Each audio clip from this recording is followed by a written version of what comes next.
Ad Agrigento, in occasione della giornata della memoria, nello spazio Temenos della chiesa di San Pietro, la Caritas diocesana e la Fondazione Mondo Altro hanno organizzato l'evento Razza Umana.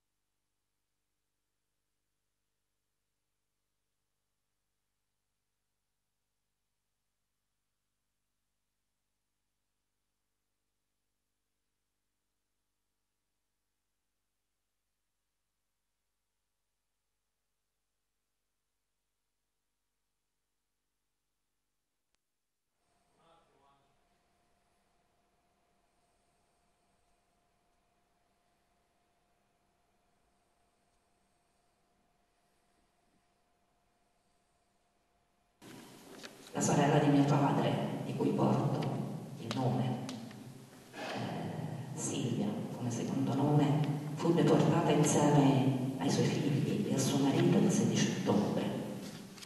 Per la terza edizione della giornata della memoria della Shoah abbiamo due ospiti di eccezione. Abbiamo Grazia Di Veroli che ci parlerà della sua esperienza di donna ebrea impegnata nel salvaguardare la memoria delle vittime della Shoah, e per Afan De Rivera Costaguti che invece parlerà della sua esperienza della sua famiglia che salvò tante vite umane nel ghetto di Roma, nella notte del rastrellamento del ghetto di Roma. La loro esperienza ci darà due punti di vista su uno stesso momento storico, ci parlerà di quanto sia importante ricordare, fare memoria, perché oggi viviamo un momento molto particolare, molto difficile, in cui la dignità dell'uomo rischia di essere minacciata nuovamente con grande forza, con grande rischio. Per questo vogliamo oggi ricordare la Shoah provando a guardarla anche con gli occhi di oggi, provando a riflettere su quanto oggi sta accadendo, perché non accada mai più quello che accadde tanti anni fa. La mia famiglia risiede a Roma in una piazza che è adiacente alla vecchia comunità ebraica.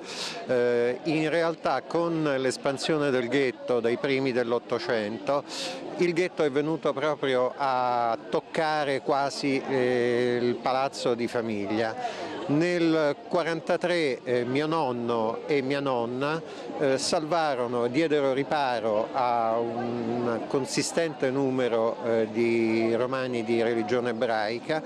C'è da tenere presente che mio nonno era un gerarca fascista di minore importanza e tuttavia si era un po' distaccato dalla politica, diciamo, dell'epoca. Però per quell'occasione lì decise di rimettere l'uniforme da gerarca fascista e con mia nonna, che parlava perfettamente il tedesco, si misero sul portone di casa e all'arrivo dei tedeschi dell'SS, alla domanda se per caso nell'edificio fossero stati presenti degli ebrei, risposero dichiaratamente di no, dicendo che là dentro non c'era nessun ebreo nascosto in alcuna parte dell'edificio.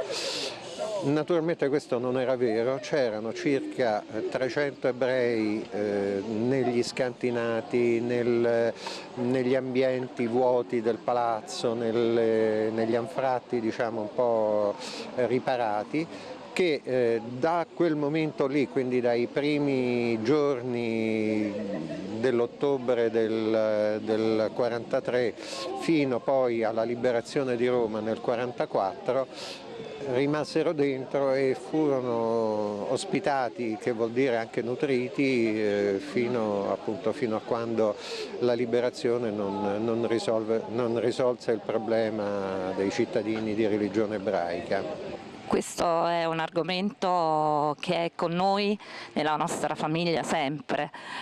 Io porto il nome di mia nonna e di mia zia, deportata il 16 ottobre. I nostri genitori che hanno vissuto quei momenti non ce l'hanno mai negata e ci hanno fatto partecipe e il ricordo per noi è estremamente importante. Poi la vita mi ha portato a fare una tesi di laurea, a lavorare nell'Associazione Nazionale Ex Deportati e oggi con piacere ed orgoglio e onore soprattutto posso rappresentarla come vicepresidente della sezione di Roma. Deportati sono per noi la memoria, la storia e maestri di vita. Non si possono fare paragoni, ma sentori di quanto è difficile oggi l'integrazione, di quanto si tenta di rendere il diverso pericoloso, come in altri versi fu fatto nel 38, nel 39, nel 40, potrebbe succedere. L'indifferenza, non essere indifferenti, perché l'indifferenza ha ucciso milioni di persone. I mediterranei d'Europa da una parte e gli orientali e gli africani